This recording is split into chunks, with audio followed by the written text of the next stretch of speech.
Greetings, friends, and welcome.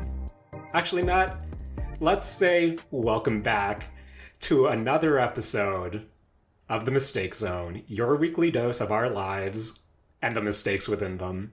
My name is Jaren Wade, and joining me, as always, one of my very best friends in the whole wide world, Matt Alba. Hey, Matt. Yo. How are you doing? Yo, I'm doing good.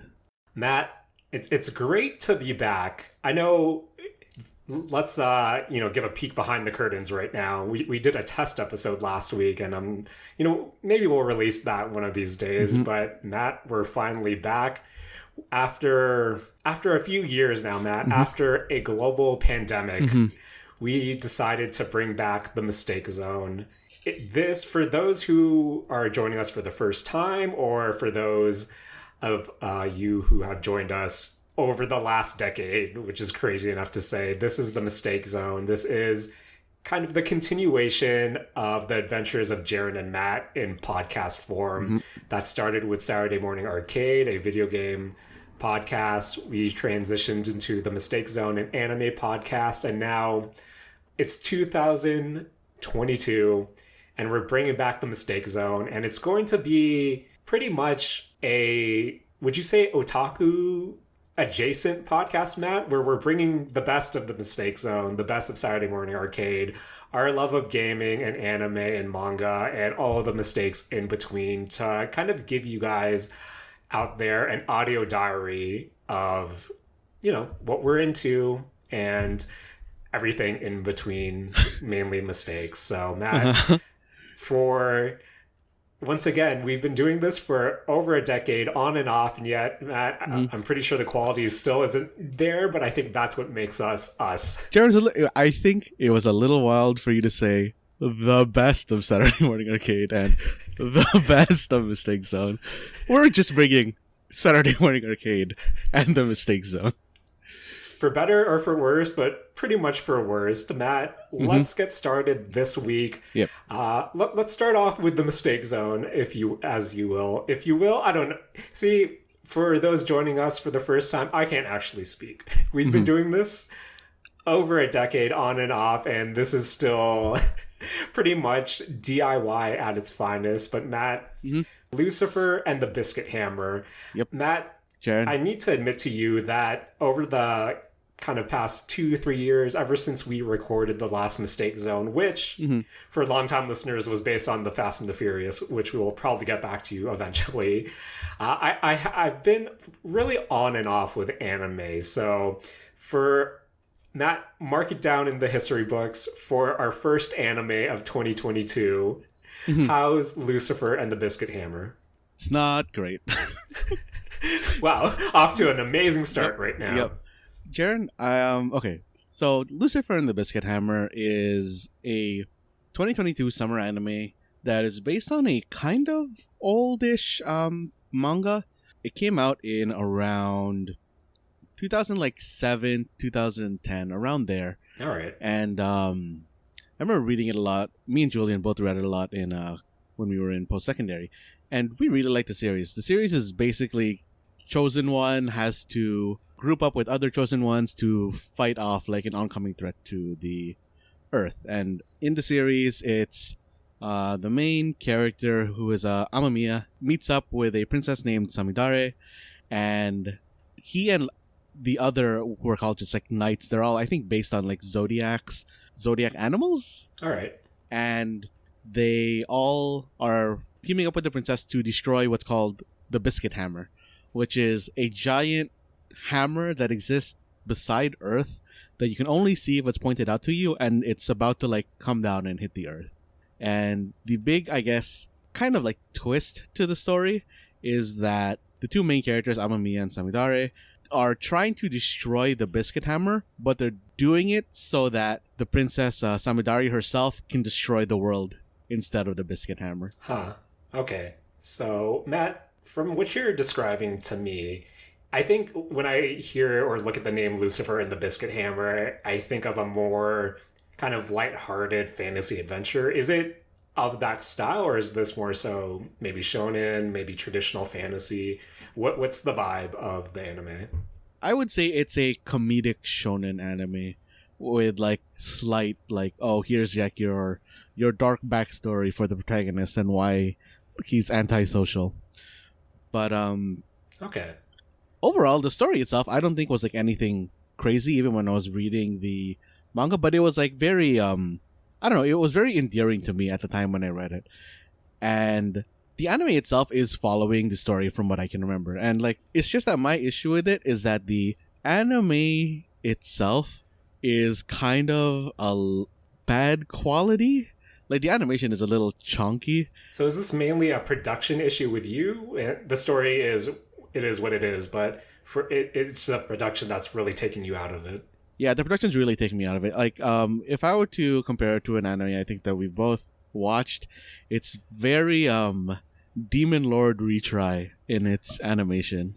Okay. Or like everything's like okay, but like it's clearly not the most well done. And I don't know, for a series that like I really liked back then, and to be excited for it to come back now, I think that it was a very weak opening to especially draw in like new fans. Okay. Is this something that you're going to stick with, or is the production really just turning you off? The production is like turning me off a little, but it's kind of like I'm gonna watch it in the same way that I'm gonna like watch anything else that's like kind of like endearing to me. This is kind of just like, I mean, it's here. It's not like I think this is like junk food anime. Okay. If you like kind of get what I'm saying. It's not that like main course gourmet kind of anime. If the nostalgia factor wasn't at play for you, would you have dropped it at this point? I think maybe. Okay. Jaren, this is I'm viewing this in the same way that like I think I like this, but like the series is good. I mean, like Kakegurui was a good anime type thing. Well, that's something we'll discuss in a future episode, Matt. Mm-hmm, mm-hmm. But okay, so this is something that you'll probably tune into and yeah, probably do a vibe check or a status check here and there if anything catches your attention. But that's okay. Yeah, like I suggest that people watch it. Like the story itself is, I think, like good. It's a shonen if like people are into like just like, you know, watching dudes fight. The monsters in this are honestly kind of ugly, but like, you know, it I don't think there's any particularly strong shonen in this Right. Oh wait, no, there are a lot of strong shonen in this anime. Never mind. Okay. I think maybe watch this when you have free time. My final question, how has the combat choreography been on the first few episodes? Does that leave any lasting impression? Or you compared it to Demon Lord Retry. So when you said it's in that vein, it's chunky fight scenes. It's a lot of here's like a short animation towards a big punch, and then the punch is really just like speed lines, and then it's like shifting across the screen. Like, it's not I'm doing a very bad job of selling this anime that I want people to watch. But like it's okay. Like, all right, so the Mistake Zone rating is watch if you have free time. Watch if you have free time. Probably don't watch it like now. Maybe just wait until like summer season is done and then check it out and binge it. Nostalgic out of 10. Okay. Hey man, you like what you like, and hopefully I like what I like. It will hopefully live up to your expectation, or at least whatever the nostalgia part in your brain is telling you to feel. But okay, Matt. Mm-hmm. So while we're here in the Mistake Zone, I think I wanted to kind of discuss a bit of news that came out a few weeks ago, which is Don't Toy With Me, Miss Nagatoro, Second Attack, the second season of the Nagatoro anime, confirmed for January 2023, winter season. Honestly, Matt, right around the corner. So, Matt, Don't Toy With Me, Miss Nagatoro is a manga that, you know, both of us have been following. Yes. And did you watch any of the anime for the season 1? I watched 2 episodes and I was like, yep, that's Nagatoro. And I never continued watching it. Did you watch season 1? Honestly, I was really excited for season 1 of Nagatoro just because, I don't know, Matt, I think we've discussed this when we initially did the Mistake Zone, where I think during that time of my life, since I wasn't really following any manga, I would consume so much more anime. But Yeah. now I feel that since our hiatus or during our hiatus, I consumed a lot more manga than I did anime, to the point where it's almost, if a anime comes out of a manga that I really enjoy, say it was Nagatoro, say it was like Dress Up Darling, I'll tend to watch the first couple of episodes and then just to see how really faithful it is to the manga and go, okay, that's cool. I know what's going to happen. I'll catch it if, I have time. But again, it's never really a priority to me. But it's really good to see that Nagatoro is getting a second season. Maybe I'll go get around to finishing season 1. But for currently the Nagatoro manga, Matt, I know we just finished the kind of the school trip, the second year school trip, where we had a really big step in the overall story and really big character development, not only from Senpai, but also just the relationship dynamic between him and Nagatoro. And Matt, I don't know about you, but do you think we're entering the home stretch of Nagatoro? I think it's very possible. By home stretch, I just want to clarify. Do you mean like the end of the series, or like... Yeah, we're heading towards, I think, the climax of Senpai finally confesses to Nagatoro. They have this kiss that they've been building up for so long now. She probably does her judo tournament arc. And yeah, I guess what I'm trying to say is, do you think we're in the home stretch to, say, the confession? And do you think the confession is the end of Nagatoro? I think we're in the... I don't think we're in the home stretch for the confession. I honestly think the confession is maybe like 50 chapters away still, which is, I guess, really? around a year. Yeah. I wouldn't be surprised. But I also don't think that the series ends there. With the dynamic of the series, I very much think that you can continue the series after they start officially going out. Because there's a lot of like the dynamic on the, I guess, other end that you can explore, where how is Nagatoro gonna bully Senpai while they're dating, Jaren? Yeah. Or how are how everybody's gonna react towards that relationship? And I don't know. I think that still has like legs even after the confession happens. I think at post confession, you enter a really interesting, I think, area of story potential where Senpai graduates and then goes off to college while Nagatoro stays and then does her third year of high school. I guess in a lot of the manga or the romance-based manga that I'm currently following, you don't necessarily get that college dynamic. One of the pair is in a different kind of school altogether and really a different stage of life. So I think that's also an area I'm excited to see explored. But as we kind of saw in the last arc, the school trip arc, Senpai does play that scenario out in his head as, if I don't, solidify this relationship before I go off to college, then I potentially lose Nagatoro as not only as a romantic partner, but just a friend in general. So I think they have set up a timeline for that. But as you said, I'm not sure how fast we're going to get to that, but I really do hope they actually explore post-confession, just because, there are a few romance tropes that I'd like to see explored. And I think now with Nagatoro, this was one of the things that I kind of had difficulty in recommending, say, like the first episode, just because Nagatoro in the beginning compared to Nagatoro right now as a series is, I would say, a lot more digestible, just because, I can fully admit with episode 1 of Nagatoro, it's like a full-on bullying assault for Nagatoro on Senpai. He doesn't necessarily get his comeuppance, and that's not everyone's cup of tea, but to where it is now, everyone has, like Nagatoro especially, has mellowed out. You have Senpai really exploring his feelings. So it is really a different anime or a different manga series altogether compared to the beginning. And I think when you add the dynamic of Senpai is now off to college and Nagatoro can't necessarily bully him or tease him as much as she could previously, I think that will also create an interesting dynamic for them. So that's what I'm really hoping to see moving forward, where I do think the confession is maybe not necessarily in 50 chapters. Maybe I can see this maybe 20, 30, but again, I'm really hoping just to see the aftermath and what that does through a narrative perspective. But my final question to you on the Nagatoro topic, Second Attack, to me, pretty good season 2 name. What are your thoughts on Second Attack? I think it's a pretty good. I think it's a pretty good name. It really lines up pretty well with everything that happens in Nagatoro. Matt, do you have a favorite second, third season naming convention, or not necessarily naming convention, but just name in general? Anything that comes to your head? I don't know. All I'm thinking of right now is like Kakegurui XX, Right.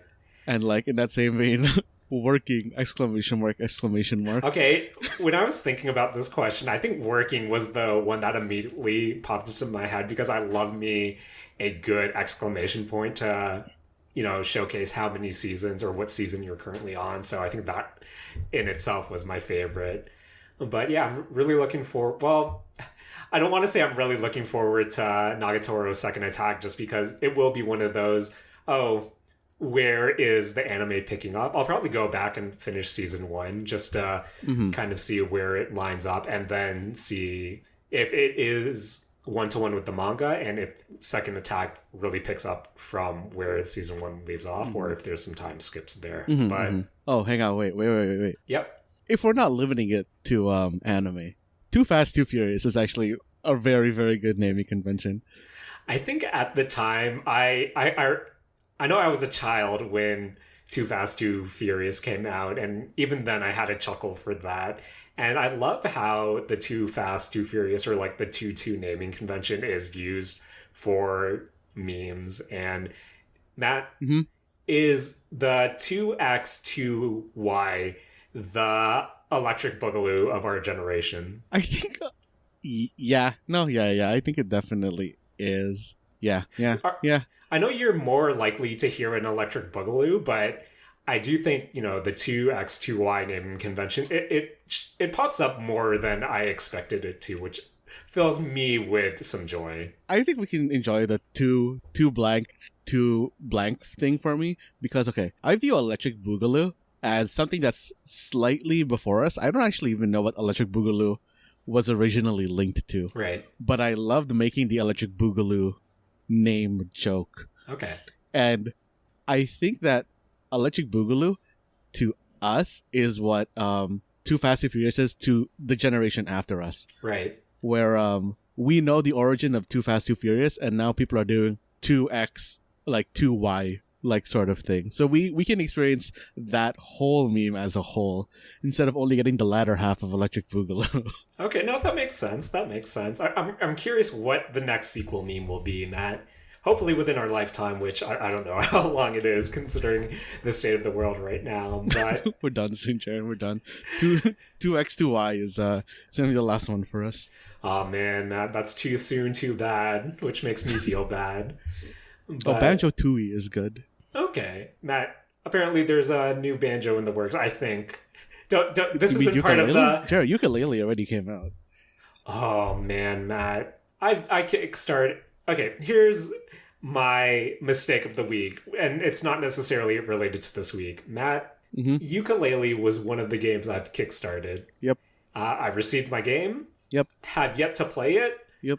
I think it's been given away for free, whether through it's free on Epic. I have it on Epic. It was on Epic. I think Twitch Prime gave it away at some point. I think it was part of a Humble bundle I bought. So Matt, I think the mistake of kickstarting projects, for me at least, ukulele comes directly to mind. And yeah, as I said, I still haven't played it. Maybe I will one of these days, but that's something I think about when I go through my list of Kickstarters and check, what have I received? What have I not received?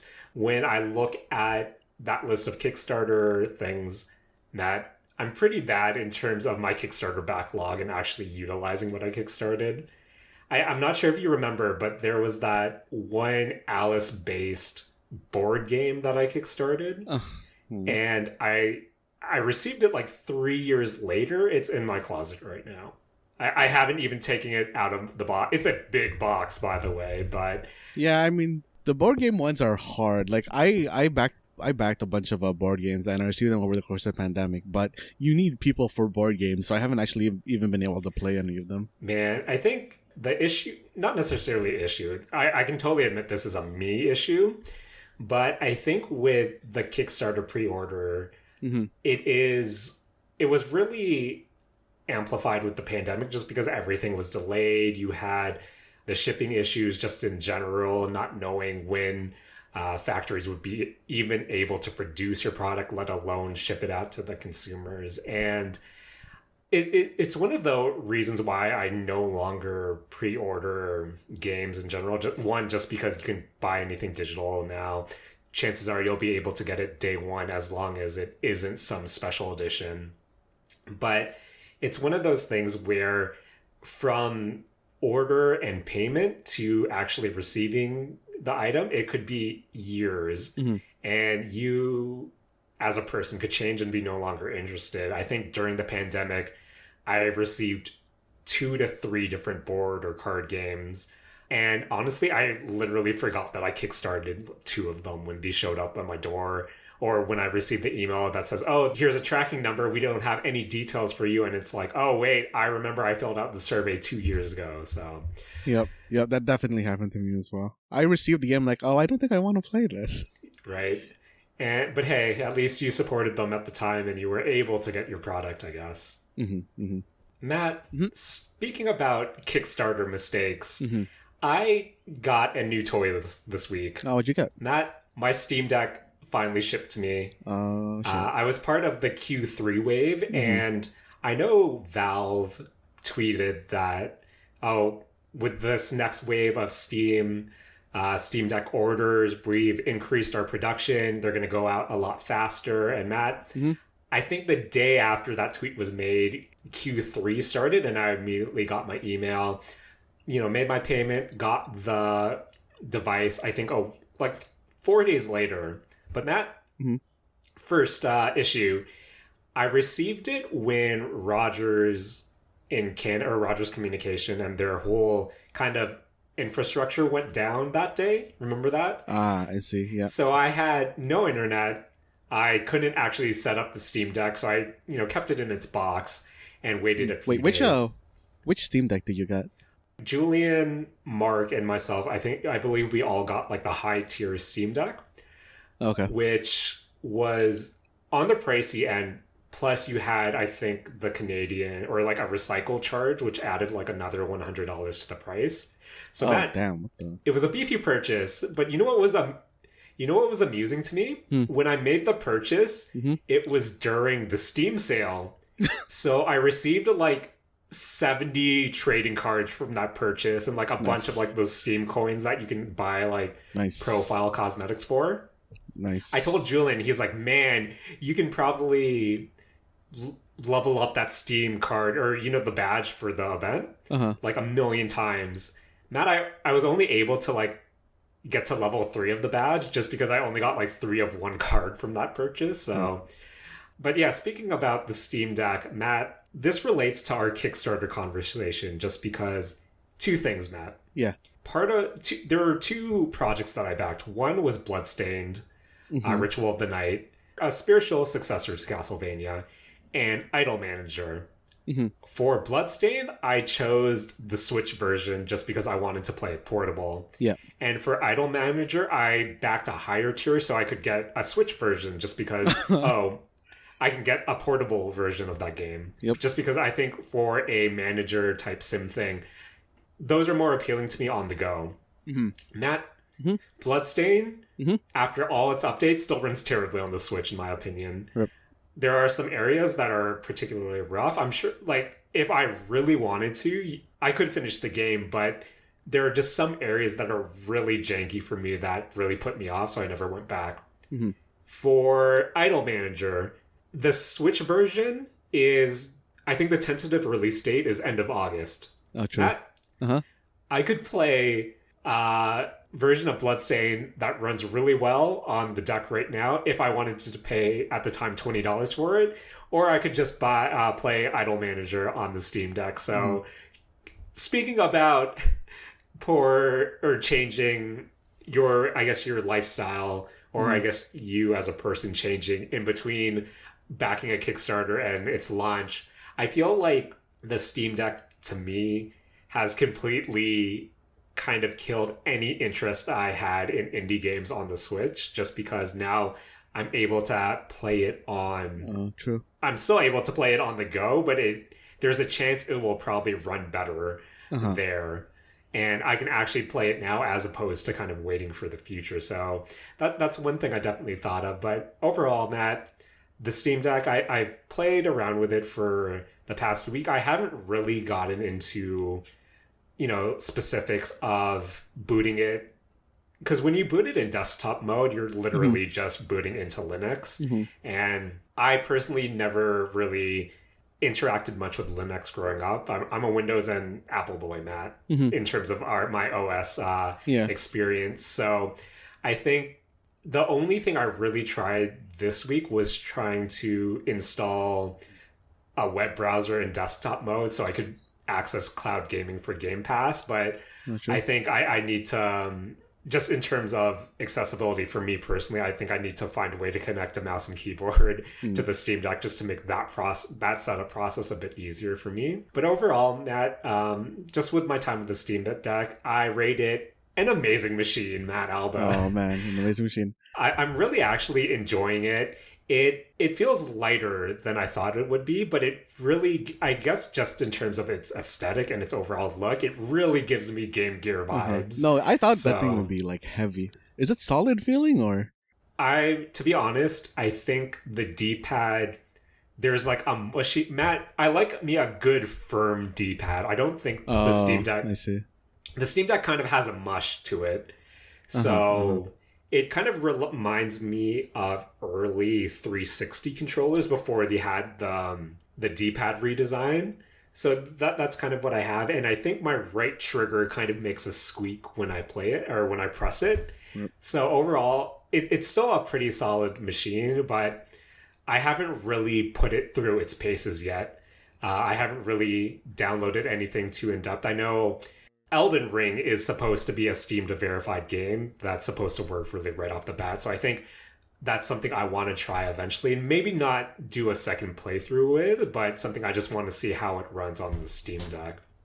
Actually, with your high tier amazing machine that you paid a considerable amount for, Jaren. Yes. What was the first game you decided to try on there? So Matt. On my amazing machine that had a pretty high investment, I played, Matt, let me know if you've heard about this game. It's called Vampire Survivors. Okay. So...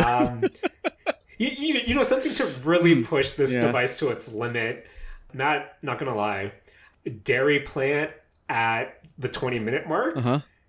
That thing gets kind of loud. the device as a whole. Oh, true. But yeah, overall, it's a machine that I really do want to spend more time with, especially going through my backlog of all these indie titles, where I don't know about you, Matt, but there's like a certain type of game that I don't really want to sit or plant myself in front of a monitor, plant myself in front of a TV, but I'd rather have it in bed, maybe play a few minutes to half an hour before going to bed.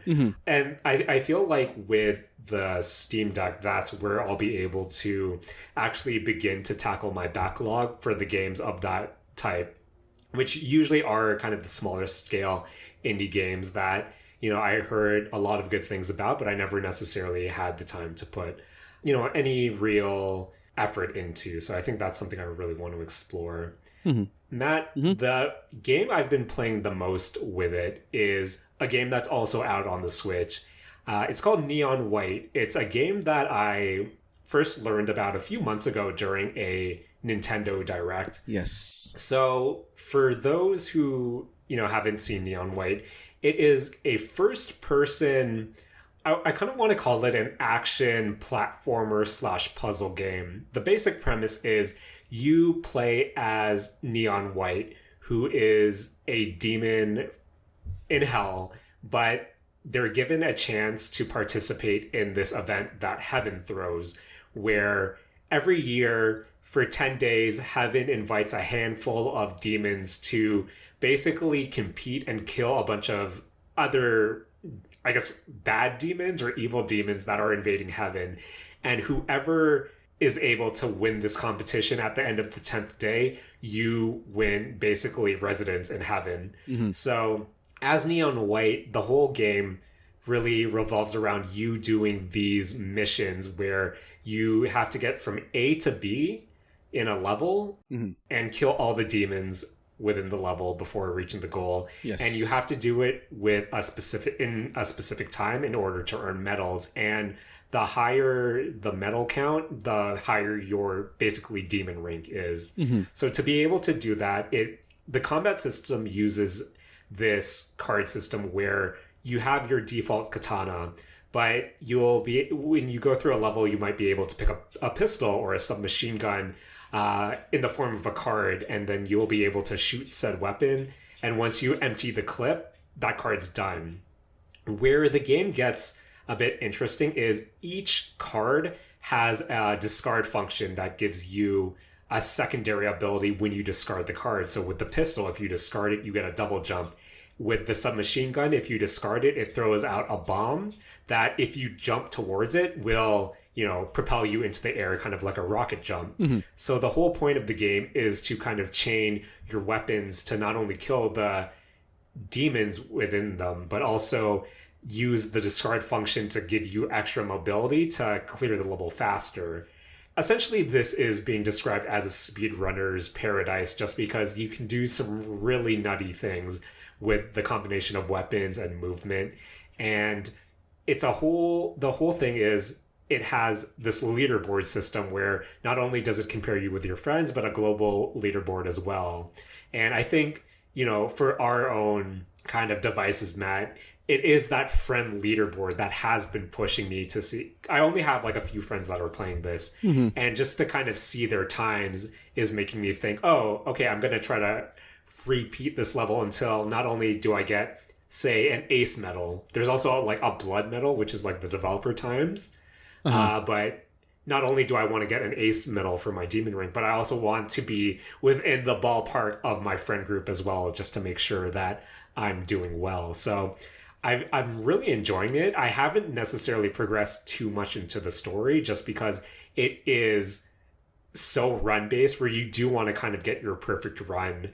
And the story itself plays off the visual novel format where, your character has amnesia and, he interacts with a bunch of different characters that know of him, but he doesn't necessarily know of them. So as you progress, you get to learn more about the situation as a whole, the character relationships, and within the levels themselves, you're able to find, I think once you get a bronze medal to technically clear, like the easiest medal to clear a stage, you get the ability to find a present in the level, and you can find those presents and give them to some of the NPCs just to kind of progress their social, quote unquote, social link and get more backstory out of there. I think with the presents themselves or the gift system really gives you a nice break from the fast paced action of just a normal run, just because you're kind of trying to go out of your way, no longer trying to find that optimized run, but just trying to see, oh, this present's under this bridge, how can I use my cards to get under that bridge? Or it makes you think about a level in a different way, which is also kind of a nice change of pace. So yeah, I've only done, the first world, which is pretty much the tutorial plus some of the actually first set of missions, but overall I'm really enjoying it.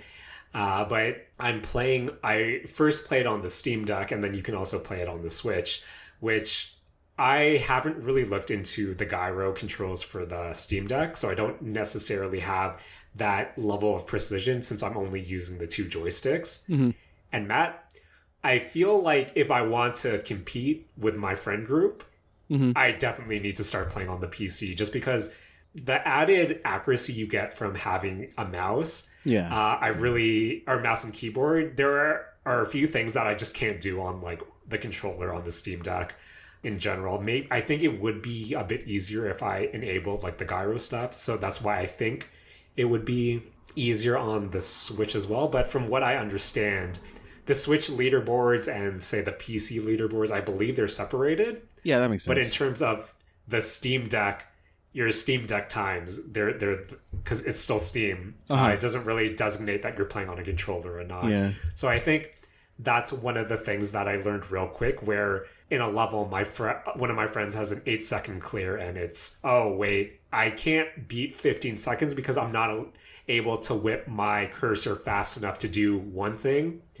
and then whip it to do another thing in quick succession. So I think this week I'm just going to fully port into the PC just so I'm able to actually compete in this. But yeah, Matt, is Neon White something that you've been following or looking into? Yeah, I've been vaguely following it. Like, the whole concept of it seems very interesting to me, like, or the gameplay style seems very interesting to me. But I've never really been a time attack or score attack kind of person. So I was like, honestly, like, really like wondering if I would get the most out of this game. Oh, that's true. Because, like, from what I do understand, like, a lot of it is about repeating the level, trying to get like the best time. Yeah. So that's what's been like holding me back from trying to from buying it outside of a sale. Like, I think maybe if it ever like drops in price considerably, I'd probably like grab it just to like go through it. But you mentioning the friend leaderboards, Jaren, actually makes me not want to play the game because I don't want people to see my bad times. Right. Man, Matt, I think that's what is making me a bit self-conscious, just because, as I said, I have friends that are clearing 8 seconds, 10 seconds, and it's well, here's my 20-second time on the Steam Deck that doesn't actually say I'm on the Steam Deck. So Jaren, they just think you're a bad gamer. Yeah. They Not think I you're am a bad gamer, you know that. Point taken. But yeah, I think if you're not into the time attack speed run aspect, I think it is a harder sell, just because I do think the gameplay is nice, but you know, the meat and potatoes really is trying to get your perfect run down and getting a time that you're satisfied with, and possibly competing with your friends there. The story, from what I've seen so far, is kind of, you know, your typical anime. The anime tropes are there. You know, you have your dude bro friend, you have your spicy little sister stand-in who's flirtatious, and then you have like the older female lead that seems to have like deeper connection to you. Plus you have, you know, the badass rival antagonist character. So I think the writing there, from the story I have been able to see, it's your typical anime tropes. I don't think the story, well, it's nice to have it there for those interested. I was talking to some of my friends about it, and they completely just fast forward through it just because they want the speed running experience, and the story to them is nothing really to write home about. So since the story isn't necessarily on the strong side, and it really does rely on trying to get that perfect run, it is a kind of a harder sell from a more casual standpoint. But I know from what I understand, there are also side activities that aren't necessarily based on the speedrunning aspect, but more so platforming puzzles. Oh, okay. I think if that's interesting to you, my rating for the week is, if you're into the time attack mode, I think this is definitely something to check out, especially if you have that friend group. But if you're kind of into the puzzles, or if you want a cheesy anime story, I think that's when you have to wait for the sale price. But yeah, I'm really enjoying my time so far, but I really need to start playing on the PC just to get those competitive times. So Matt, there was one piece of news this week that I kind of wanted to talk about here on the Mistake Zone, just because it deals with a game franchise that is really near and dear to my heart. Matt, can you believe it's been 12 years since Skate 3 has been released? Damn, that's a long time. Longer than you would think, right? Yeah. I actually really only remember Skate 2. Yeah. And Skate 2 even longer. So Matt, in the last, 12 years, there has been this running meme, not necessarily meme, but let's say low-key movement on the EA Games social media, where if you were to click an Instagram post or a Twitter post for an EA title, if you were to scroll through the comments, there would be a high chance that you would find a handful of users asking where Skate 4 is at. And Matt, over the past 2 years, they announced a new skate a few years ago. And this week, like lately, we were able to see a still working on it trailer that kind of gave a current look at where the new skate or Skate 4 is currently at. Really rough. I thought it looked good. It looked like good for like where it is in the process. I mean, it does look good, and I know if you're following kind of the video game leaks and rumor mill, I think the build from last September has also leaked out, and people are just posting like these rough gameplay clips from that build. And of course, there's the Skate Insider where you can sign up on the website to potentially participate in an upcoming playtest. But Matt, context aside, the new Skate 4, a lot more details about where the direction of the franchise or where this new entry in the franchise is heading. A lot of details came out this week, and in a video called The Boardroom, which is kind of this developer insight video from the Skate development team this week, it was revealed that Skate 4 will officially just be called Skate. It's going to be a free-to-play game with both cross-play, cross-progression, no pay-to-win aspects, no map areas locked behind a paywall, no paid loot boxes, and no paid gameplay advantages. And for a game that has been hyped with, just because I feel like Skate 3 reached cult classic status at one point, and you just had this diehard fan base that really wanted a new entry. Whether the Skate 4 memes on EA social media posts were just that, memes, or actually people wanting to see a new franchise, new entry in this franchise, I think the announcement of the game being free to play really turned the discourse around the game like 180 this week, just because I think when you have EA making a game, EA already has this negative sentiment towards them, just about how their game practices are, what they've done to, say, like the FIFA franchise, to the Madden franchise, and how they choose to monetize their games. And to see the words free to play added to this fan favorite, cult favorite game, I think the hype behind the game really just fell flat with this announcement. And in an interview with GameSpot this week, there were a few things that really stood out to me, such as, this was from their creative director, Chris Cuz Perry. It's set to combine a single player experience with a new games as a service model, and will actively be supported with gameplay elements, content releases, and events, and seasonal drops. Skate will also feature, crossplay and cross progression. So the way, basically from what I've seen from the community following the game, or at least the hardcore gaming audience, is that when you design a game to be free to play compared to, I want to say, the quote unquote $60 product, even though due to inflation and us living in Canada, that's a higher entry point. But there is definitely a difference when you design a game to be free to play versus a boxed product. And it's this fear of the game being purely multiplayer focused, with less of an emphasis on the single player, and of course the discussion of monetization coming from the big bad EA companies. So Matt, I guess what I wanted to ask you is, when you see a fan favorite game like a Skate going free to play, what are your initial thoughts on that? Does that make you more inclined to play it, or does the free to play tag kind of put you off? I think for me, the thing is that, like, I am more inclined to play it in this case, right? But that's specifically for Skate. I guess Skate now, not Skate 4.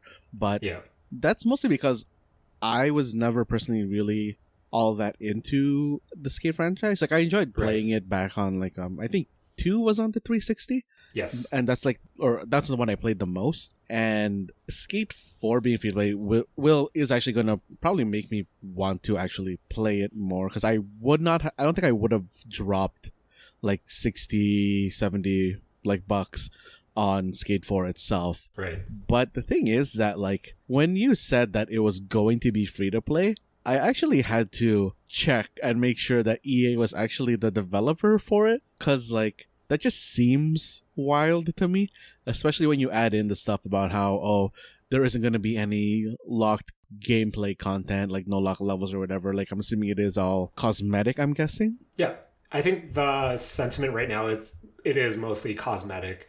And I think, to me, when I think about the EA free-to-play model, the one title I immediately jump to is Apex, which is, you do get, your base gameplay loop there. You get your battle royale, you get the arena, their 3-on-3 mode. Do they have anything else that's free-to-play? EA, I mean? I think, to me, that's the only one that really immediately jumps to mind. So I think I'm kind of interested to see how they really adapt a game that was traditionally before a single player experience with multiplayer elements and turn that into a service that will kind of create long, players coming back to it, just because, like, that's the sad reality of the quote unquote sad reality of it is when you're designing a game to be a service with monetization hooks to continue to support it, it is designed different than a game that is really being made to be, for the most part, a one and done release with additional DLC to support it. And when you think about how cosmetics will most likely be the thing to be monetized here, and then you look at Skate as a whole, it's not hard to see how they're going to monetize it. But when you have the first 3 Skate games that gave you so much different customization options, from your skater's clothes to your skateboard themselves, and to think about how there is an element of skatewear that is fashion-based, that you have all these big brands that it is easy to see that, oh, maybe your starting character clothes or, your apparel lineup, your skate lineup, it's all basics. You have like a handful of different blank boards and basic tees, but say you want Vans shoes, you want skateboards from, all these, like from Element or Almost, those might be locked behind, say, a skate pass, their battle pass equivalent, or just cosmetic packs. And I think that's where people worry, just because you also have such a strong incentive in the skate games to not only be sponsored by different skate companies to get their apparel, but also get enough fans to unlock the end game board designs. So when you see the free-to-play model, it's, is there no longer that progression of unlocking new gear? Is it all tied to, I need to buy this battle pass or the skate pass and I have to clear all these weekly challenges? Something that is comparable to an Apex Legends. And I think that's where people get scared, just because there's no longer that single player experience. It is designed to get you to either buy premium currency to unlock things for your character or to buy levels in your skate pass to basically clear it. And I don't know, Matt, I think that's where it kind of gets sketchy to me, just because for me personally, the thing I like about the skate games is Skate, to me, once you clear the single player content, once you get all the boards you want to use and whatnot, it becomes kind of like a podcast vibe game, similar to how I treat Forza Horizon, where I'll throw on a podcast and then I'll just skate around until I have to do the next thing. I think the way I personally play Skate is I'll find like a cool location in the game and literally just do tail slides on the same ledge for like half an hour while listening to a podcast. And that's why I think the announcement of the game going free to play, I'm really conflicted on it, just because I don't know about you, Matt, but I think my relationship to gaming right now is I play a lot of free to play games where the core content is pretty much easily accessible, and if you want the cosmetic content, that's where you have to kind of dip into the wallet. I play Apex, I'm really into Fortnite, and as I said, I get the same gameplay loops regardless if I put money or not. I'm still dropping in, I'm still trying to get my victory or trying to be the last one standing. And likewise, if I'm playing a rhythm game, whether it be Project Sekai, whether it be Bang Dream, whether it be D4DJ, I'm still able to play the rhythm game. But if I want like the fun units, if I want the good costumes, that's when I have to roll the gacha. That's when I have to kind of save up the premium currency to be able to do that. And I understand where the doom and gloom is coming from, just because as a person who is exposed to the cosmetic monetization, sure, there's no gameplay loop. And, the argument should be, if the gameplay is solid, especially for someone who just wants to skate cool spots and do tail slides for like half an hour, what's the issue with, the monetization? But again, it is that want, since skateboarding is all about personal expression, in the way you do your tricks, in the way I would do a kickflip would be different than you. But realistically, fashion does play an aspect in that of, okay, I want to support this company, so I want this board. And it's a bit different when you're kind of forced to pay for the digital version instead of being able to unlock it. So I think, I'm really conflicted in that, because Matt, I love me good character customization. And if you were to look into my Fortnite lockers, that's how they get you. It's that, it's the FOMO, it's the fear of missing out, of you trying to get that cool new skin and then creating this artificial rarity to it where, okay, I have, say, this Supreme shirt from the first Skate Pass, you don't have it. And like, I feel like that's where kind of the toxic, carrot on the stick gameplay designs come from. So I think that's where the worry is for me. But the second thing that really worries me about having games as a service is, Matt, we mentioned it earlier in the show, when the Rogers Network went down in Canada, I popped on Skate 3. I was able to play on my same Gato spot in the industrial area, and I was able to do tail slides for like half an hour. You can't necessarily do that with a games as a service, just because you most likely won't be able to have the server verify you. And eventually, this is the scary part of the free-to-play model, is once the servers go down, like, all your investment is gone. So I think that's also something that people are kind of worried about. I guess, Matt, in terms of like the free-to-play topic, I know in terms of Skate in general, this will get you to most likely check it out and you wouldn't have with the investment. But with Destiny 2, that was something that I know you were into. Yeah. So how do you think the free-to-play model like influenced Destiny 2, and what do you think that might mean for the Skate game? I think the free-to-play model for Destiny 2 doesn't sound exactly the same as Skate, though. Because the free-to-play model for Destiny 2 is you get about half of the content that's out, but if you really want to experience the new content, you have to pay for it. Okay. Sort of thing. For Skate, like, I don't know how they can go about doing that exact same thing. Right. One of the things I think I'm concerned about now, when I compare it to Apex, is that when they were talking about what is and isn't paid for, did they say that when you're playing free to play, like, all the locations are available, or did they say something more like all the locations are unlockable? Because I feel like that's two like different things. Right. I think the quote that is going around is no map areas are locked behind a paywall. But then they also said that you can also pay for convenience. So I think that's also another thing that people are worried about. What's the convenience at that point? Is this the battle pass, the skate pass type thing where you're paying to unlock levels so you don't have to grind it out?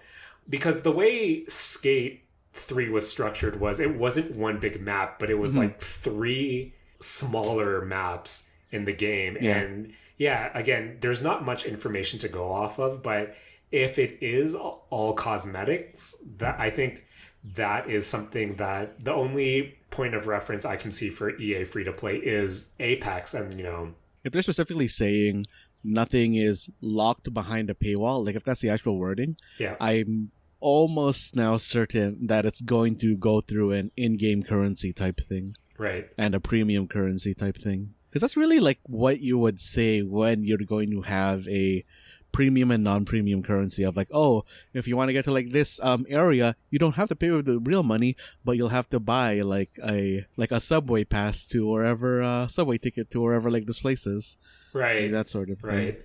So yeah, I'm really curious to see how they handle it, just because from the looks of it, it is going to be one big map. But again, would the lock certain, like, oh, say you wanted to play in the X Games, like their X Games mega ramp, is that technically locked behind some sort of paywall where you can eventually get it with, say, the in-game currency, or, you know, you can fast track with the premium currency? So yeah, I think with, again, for my own purposes, I'm still excited for the game just because I'm literally going to be just, to me, Skate is the game. I'm just gonna start up, skate around in an area, and then go on to another game. But again, I'm really curious to see how the specifically monetize, just because while I can see them doing something similar to the Apex formula of you have your battle pass, you have your weekly, your daily missions, but then every few weeks, every few months, you'll get like the free event pass where you do X, Y, and Z to get like a free cosmetic. But for the most part, if you want like the premium stuff, that's where you have to pay. That's where you have to invest in the battle pass. So, and not only that, I'm just curious to see what the gameplay loop is, what they consider the single player. And honestly, Matt, I do understand where people are coming from when they're disappointed by this announcement, just because this kind of changes what was established. But for the past, you know, not necessarily 12 years, but like 15 or so for 3 games worth. And I can see where the disappointment is coming from. And again, I'm really curious to see how sustainable this is, just because this is, once again, a fan favorite cult classic game. How long is the shelf life? What happens if EA decides to take the servers down? Did they say there's going to be a single player, or is it going to be a single player experience? So the quote that they gave Game Spot during the interview was, "Will you tell your story? Yes, but it's a bigger context and in a persistent city." Okay. In terms of what you ask, is it a single player campaign that ends? No. I come from a world where there's a beginning, a middle, and a middle. And we want you to tell your story, and how you express your story over the course of that may be different from somebody else, but there is no deadline. There is no, it's over. So I know they're trying to frame it as, hey, you create your own story. But when you consider that Skate 1 to 3 had a campaign, had you kind of climbing up, getting sponsored, getting more fans, unlocking new things, I think that's where it really gets kind of difficult. And my big worry is it takes kind of a Forza Horizon route where there's not necessarily a story, but you're just given a set of different challenges just to unlock more stuff, to unlock more gear. So I think, yeah, I'm really curious to see where it goes, just because I think in the past couple of years, we have seen a lot more indie titles such as Session or Skater XL that have tried to take this realistic, non-Arcadia approach to skating games. But to see this is basically the king of this style of skateboarding game, to see it come back as a service, I'm just really curious to see where it goes. And I can see where the negative sentiment is coming from, just because to me, this is like the monkey paw situation of I wanted this thing, but it is now potentially adopting, you know, arguably all of the negative gaming, I guess, design sensibilities over the past couple of years, even though I am coming from that player base of someone who does enjoy free-to-play games. But Matt, you know me, I come from that free-to-play mobile world where we're used to being treated like shit. So right. I don't know, Matt. That's kind of my take on the Skate 4 or the Skate going free-to-play announcement. But yeah, Matt, is there anything just in general about the free-to-play aspect that is on your mind? I'm just thinking right now about how it's supposed to be like a persistent shared world. And Jaren, what if you need to, you know, you want to go listen to some podcast while you're just, you know, just dicking around in Skate, and you go to your spot, and Jaren, what if it's full? What if it's just people and there's no room? And what if Skate has collision, so you guys can't even, like, you know, share that sweet ramp? Matt, I know there was this portion of like the last Skate trailer that they released where it is someone on a ledge and you have like all these different people just sitting around cheering you on.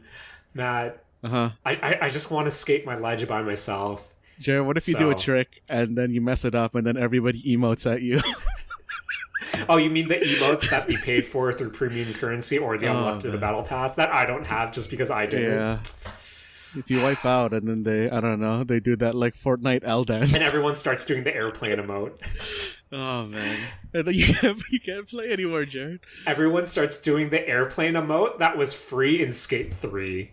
God. You hate to see it, Matt. You hate to see You know what? it. I'm looking forward to playing Skate now just to emote at people. I don't even know if there's emotes in the game. I'll buy an emote, Jared. No, there's Skate 3 had emotes.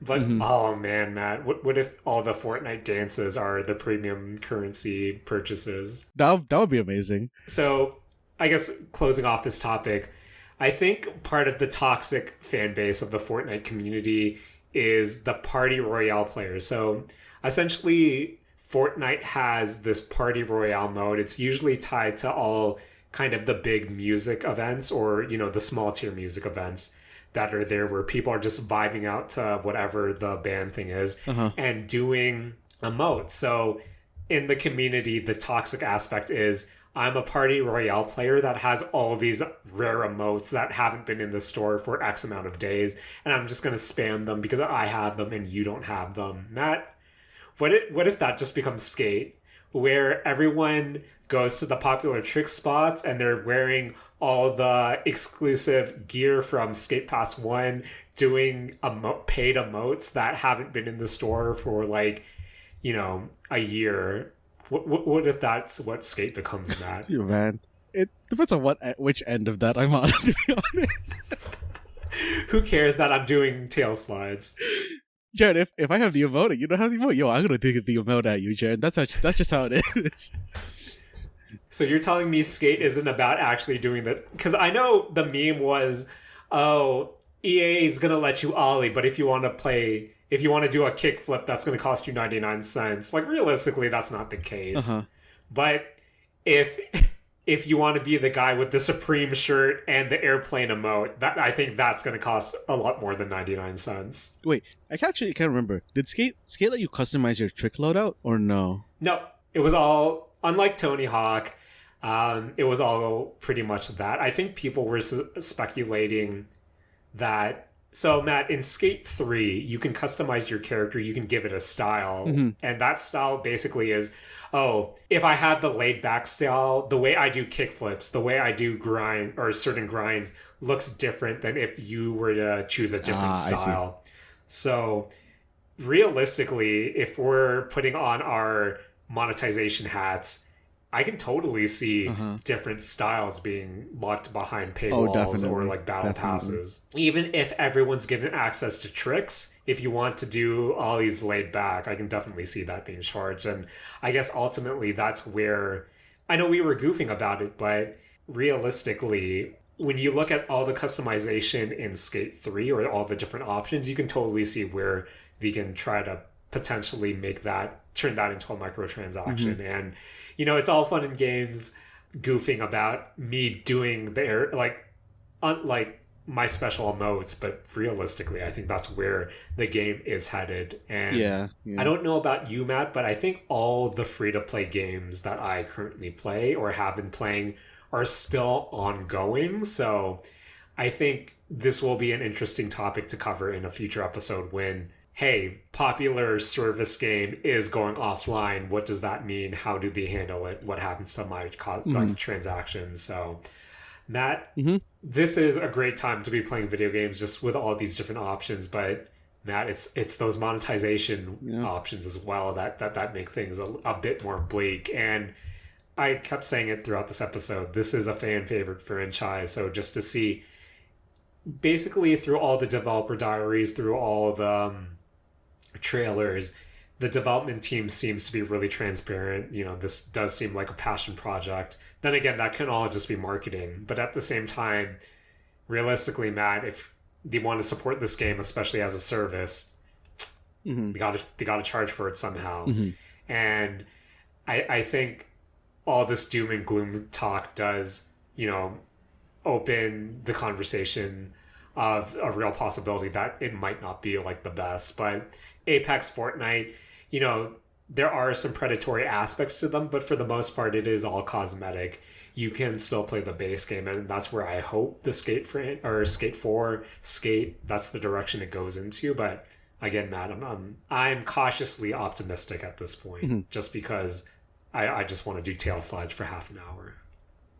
But yeah, that has been our Skate 4 talk. I'm sure this will come up again, especially if I signed up to be in the playtest, so hopefully I get into that just to see how it plays. But yeah, Matt, I think fan favorite game turns free to play. I think this is something we'll definitely touch upon in the future, especially if we do play free to play games. So, Matt, I don't know, Matt. I just don't know. But what I do know is that has been the Mistake Zone, our welcome back episode, Matt.